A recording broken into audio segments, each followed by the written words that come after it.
Day 29. Morning. Wisdom verse. The king establishes the land by justice, but he who receives bribes overthrows it. Proverbs 29:4. An amazing fact. Indonesia's president Suharto became known by the name Mr. 25% because he only approved contracts that provided him 25% of the profit. I think we all know that Indonesia isn't the only place on earth infected with government corruption. One of the most prevalent types of corruption in government is called a kickback, a form of negotiated bribery where a government employee helps secure an inflated payment for goods or services that are not needed or sometimes of inferior quality. In return, they receive payment in the form of services, cash, merchandise, or favors. Even doctors haven't been immune to the temptation.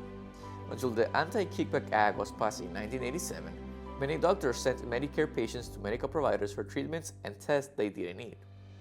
Why? Because these providers secretly reimburse the doctors for sending them business.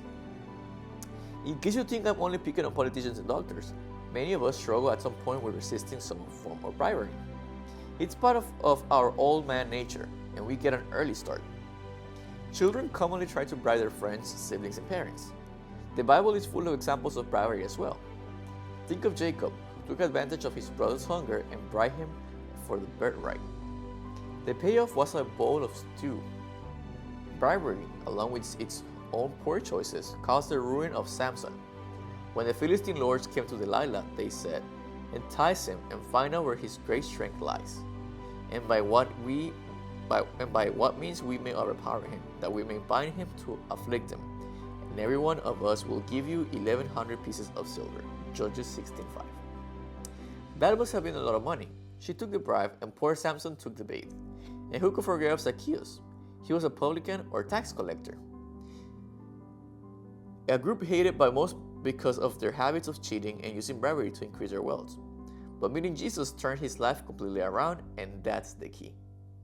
Our verse this morning suggests that if a ruler accepts bribes, his land is headed for ruin. That's not hard to believe. Whether on the giving or receiving end, participating in a bribe corrupts a person. Involving selfish desire and deceit, it violates trust and bolsters greed. The Bible speaks powerfully against this dishonest practice. A bribe blinds the discerning and perverts the words of the righteous. Exodus 23:8. And a bribe debases the heart. Ecclesiastes 7:7. Dear God, help me to resist any temptation for illicit gain and to conduct my life with honesty. Thank you for coming with us on day 29. We're almost finished with this devotional for the month, so make sure you stay tuned for the remaining 2 days in this series. We'll see you in the evening, and until then, may God bless you.